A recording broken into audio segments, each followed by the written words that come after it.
Yeah, well, I'm delighted to welcome Emma Jackson, the head of Devolved Nations for Christians Against Poverty, to this Brightwork podcast. I met Emma probably about 2 months ago, Emma, and we had a really interesting, deep conversation. And she got me thinking really, really openly. And I thought, well, no point in keeping it to myself. So I thought I'd have a bit of a conversation with Emma about her role and what she does. Without further ado, Emma, thank you very much for joining me today. Thanks for having me, Shan. Lovely to be able to chat. Well, so we talked so much, and I think we got quite animated about what we're talking about, and I think we'll probably just start off with, what you do and the organisation and what it means. Quite important. So let's get that out of the way. Yeah. So I work for a debt help and an anti-poverty charity called Christians Against Poverty, or CAP, as we're sometimes known as. And I guess often the first question people sometimes ask when they hear our name as a charity is that, oh, do you only provide help for folks who are Christians? Is that what you do? And I guess just kind of straight off the bat, just want to say that no, as a charity, we absolutely provide help and support for anyone and everyone who's out there that needs help. Our faith element comes from those of us who work for the charity. That's what motivates us and inspires us to do this work. It's our Christian faith, but we're out there providing services and support to anyone. We're perhaps best well known for our debt help service. So across Scotland and right the way across the UK, we provide free FCA accredited debt help for anyone that needs it. And we meet people at that point of need, sort of no matter what their circumstances are, no matter how big or how small the debt is. And we journey with people until they're debt free and beyond, and look at really providing that kind of holistic support, because we know that often debt is maybe just the tip of the iceberg sometimes in terms of the issues that folks are facing, and we just want to see people get back on their feet, be part of their local community, and ultimately find a way to flourish. Really, really deep then, Emma. So I'm just going to, at the heart of this, you mentioned right at the start there, the organisation is called Christians Against Poverty, but it's not just for Christians. This is for anyone that needs help and needs support. So first thing is, great, really, really warm and welcoming. And the flow of what you were talking about there is debt and the depth of the issue, and sometimes how that can affect people. And I think what, it's we've come through, we're living in, I'm not sure what you want to call it, but pretty horrible times for a lot of people out there. And when we first met, Emma, it was at David Hume Institute event, and it was about the economic outlook for, it was a survey that had been done by the Diffley Partnership on the economic outlook for Scotland.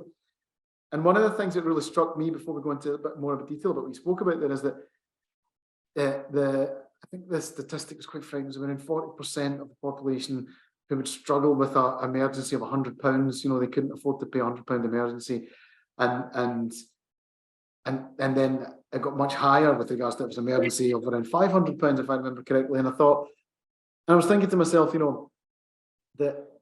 that's a significant part of the Scottish population that are, at that time anyway, when the survey was carried out, I think it was a week before Nicola Sturgeon resigned, so it was February, if I remember correctly. So it gave me that real feeling of, actually, there's a real helplessness out there in Scotland at the time, and probably still now, as we're going through whatever we're going through, this crisis.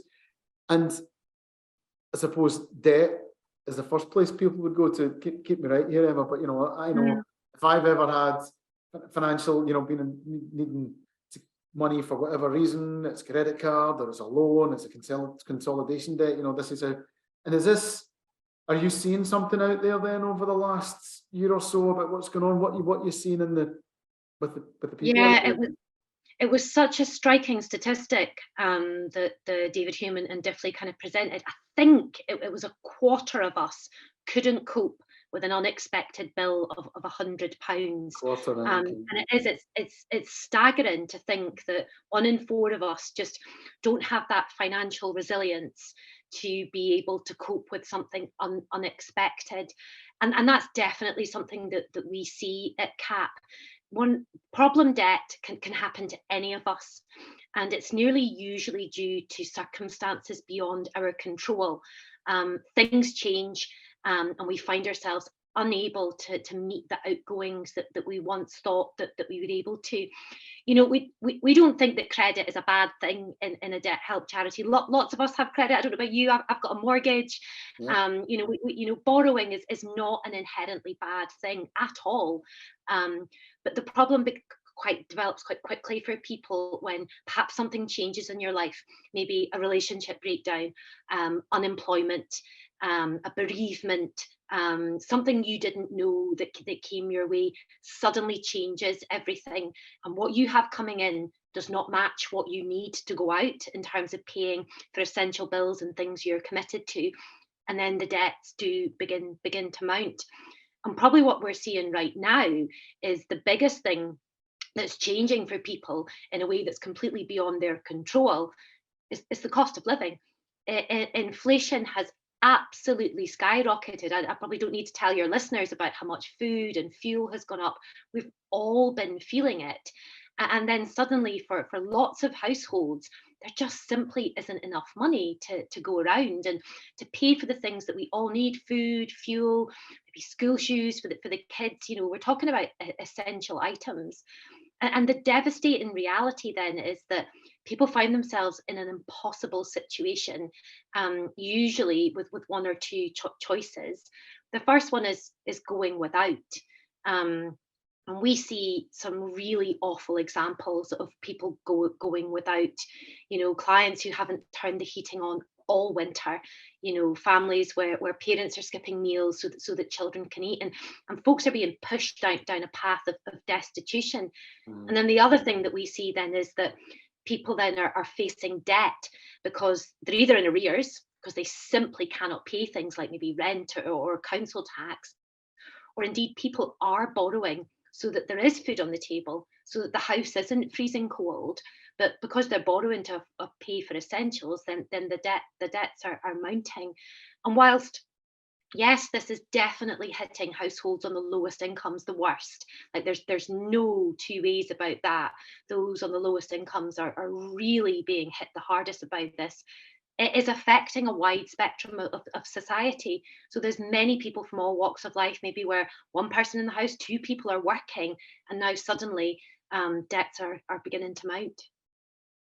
And a pretty horrible feeling, I must say, that when that feels like that pressure of not being able to make ends meet every month, every week, and that feeling of helplessness and don't know where to turn to. So I suppose I'll take this from two, if I ask you two angles here. So, and from as an employer, then, so what's because if I can be honest with you, I can't see many employees going to their boss and saying, "Look, I'm really struggling here financially. Can you help?" Yeah.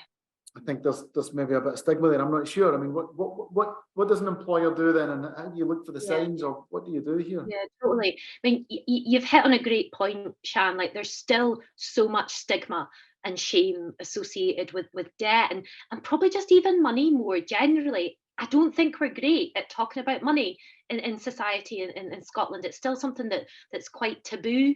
We're never quite sure about, do we share how much we earn, how much we have in the bank, what's my neighbour got, what have I got? We don't have a particularly open culture about talking about money, which then makes it really tricky to then actually talk about when you've got a problem with money, because it's not our normal conversation to talk about that. And that's definitely something that we would see, is that the folks who come and use our services and support would say that shame and embarrassment held them back. A third of the people who use CAP services can wait up to 3 years in debt before seeking help. So yeah, it's a real thing. I mean, it's a great question about what can employers be mindful of. We know that most employers out there really do want the best for their workforce, because a happy workforce that's got good well-being in all senses is the most productive ultimately.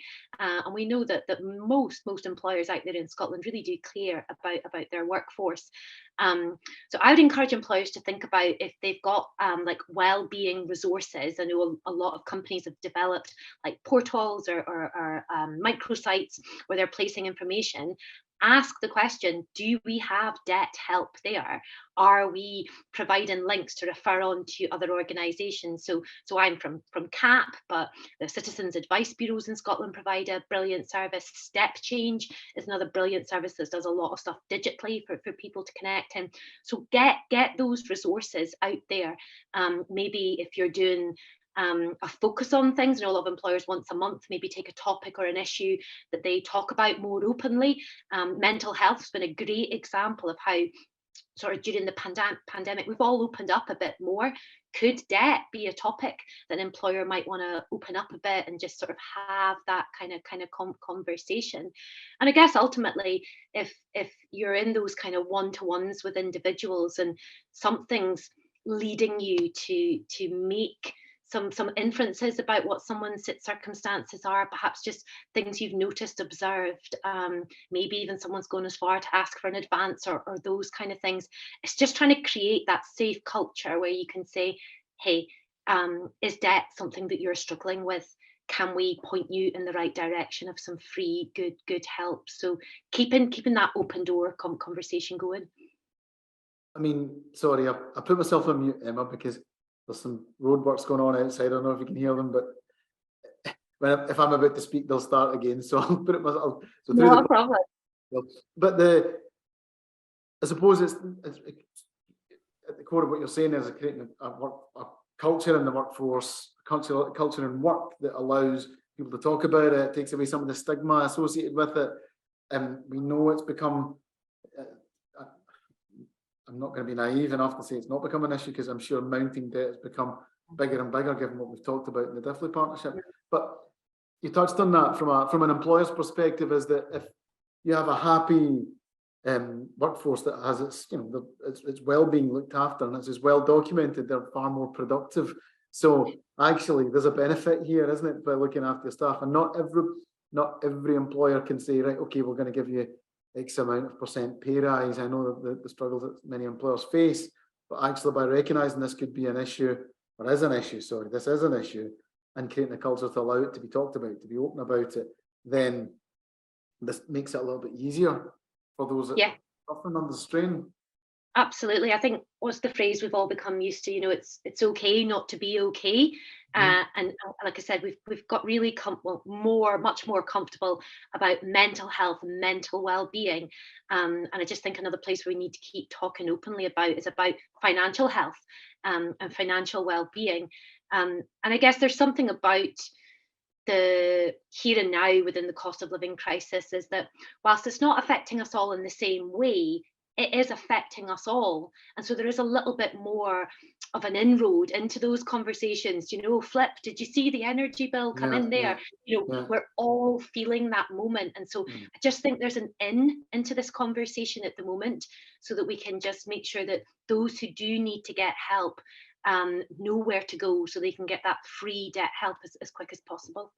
Okay, and this is probably where the second part of what I'm going to ask you about, Emma, is then you talked about it, free debt help. So if you are, it creeps up on you, doesn't it? It's not like you just, it's monthly basis, you see the bills coming in, you see the debt mounting up. So if you're struggling with the amount of debt that you have, what do you do? What's the options here then? You mentioned about some of the organisations, but how do you recognise it? And what do you need to do? Yeah, totally. I think for different people, Shan, there's different steps. It sort of depends, kind of like you say, when do you become aware that this is an issue? Lots of us do keep an eye on our finances and kind of what's going in and what's going out. And I know many of us have been doing this already, but advice we would always say is, what can you cut back on and what can you cut out? Do you need those 3 coffees a week? Can you cut back on that? That gym membership you've just never used, cut that out. And so there's something about doing your own accounts and taking a look at that. But I'm not naive, because I know already so many of us have already done that exercise, because it's been tricky for quite some time. And also for households on the lowest incomes, they did that a long time ago. And I think if you're realizing that debts are mounting, so often some of the places you can see it, the first of all, maybe it's something like council tax. Are you in arrears with your council tax, or with your rent or your mortgage? Those kind of bigger things. And so getting some advice is always a great place to start. Even just to find out what your options are by contacting someone like ourselves or the Citizens Advice Bureau. You're not signing up to anything in those first few phone calls. You're just finding out what your options are. In Scotland, we have some brilliant statutory debt solutions for people, and it depends. I'll not get too technical, but it depends on like the amount of debt that you have and what kind of assets and income and things like that are there. But we've really good routes out of debt for Scotland, for people in Scotland. And the most important thing is we get the right people using the right debt solution.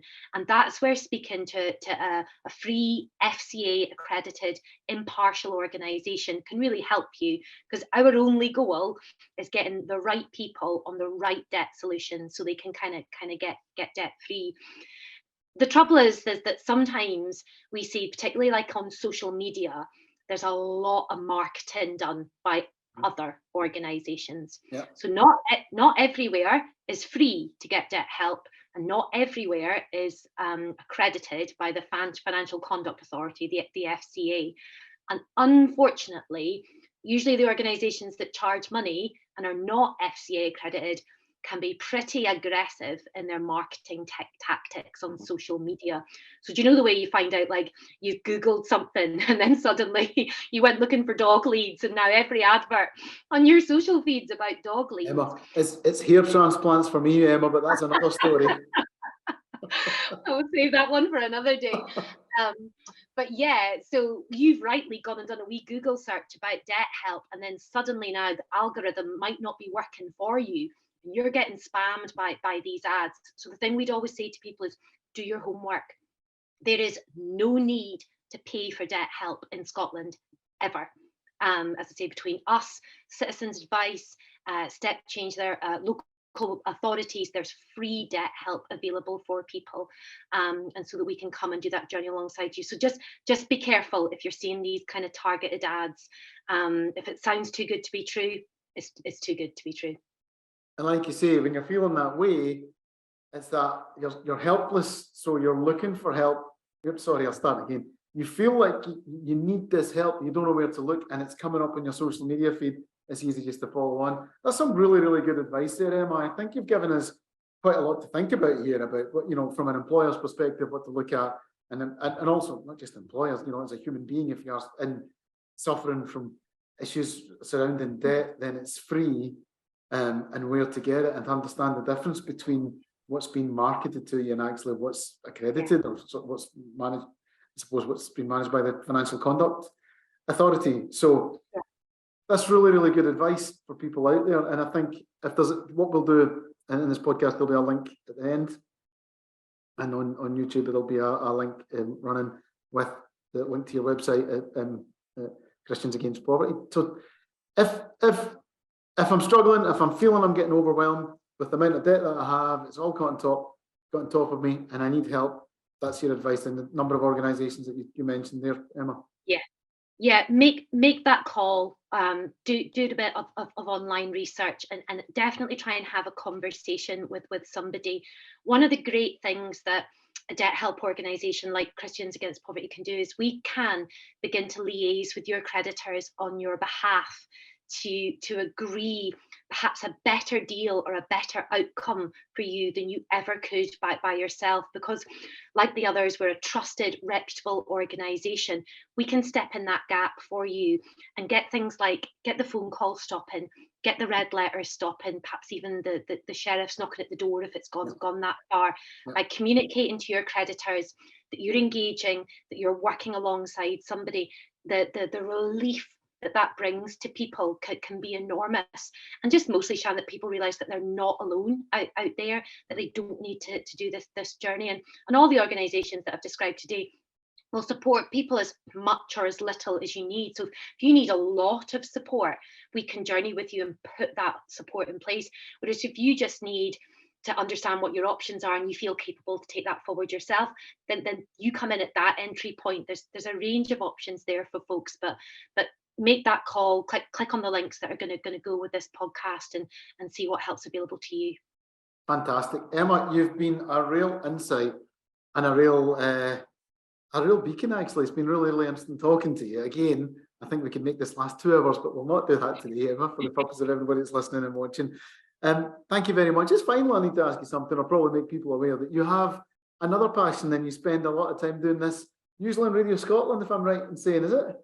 Oh, you're very kind, John. Yeah, I do. I get the absolute privilege of being one of the contributors for Thought for the Day on Good Morning Scotland programme that's on the radio in the morning. So usually about 7:20 or so, maybe once a month, you get to hear me musing on a topic for a couple of minutes. And yeah, it's just a real privilege to just chew over issues that we're facing as a humanity, and then sometimes offer a reflection from my own Christian faith in that space. So yeah, maybe listen in, you might hear me over the airwaves.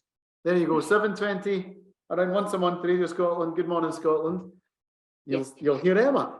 Okay, thank you, Emma Jackson, Head of Devolved Nations for Christians Against Poverty. Thank you very much for joining me on the Bright Word podcast today. Thank you. Thanks, Jan. Cheers.